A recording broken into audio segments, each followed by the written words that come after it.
अस्सलाम वालेकुम नाज़रीन, लतीफ़ों की दुनिया के साथ मैं हूँ आपकी मेज़बान इकरा जाहिद। और नाज़रीन, हम सब ने दुल्हनों के खूबसूरत अंदाज तो बहुत देखे होंगे, लेकिन जो अब मैं आप लोगों को वीडियो दिखाने जा रही हूँ उसमें आप दुल्हन का एक अनोखा और खौफनाक अंदाज देखेंगे। तो आइए चलते हैं, वीडियो देखते हैं।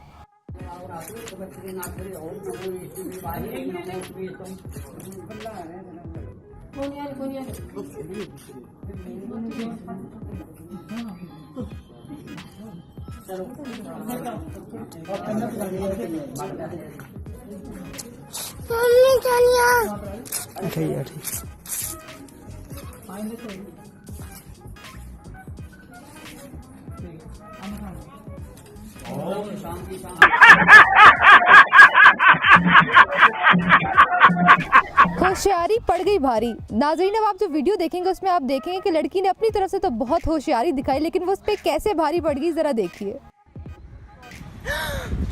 वो देखो तुम्हारे रिश्तेदार। अरे ससुर जी, कैसे ससुर जी? पाए लागू कहाँ? पाए लागू ससुर जी, ससुर आता है। ससुर जी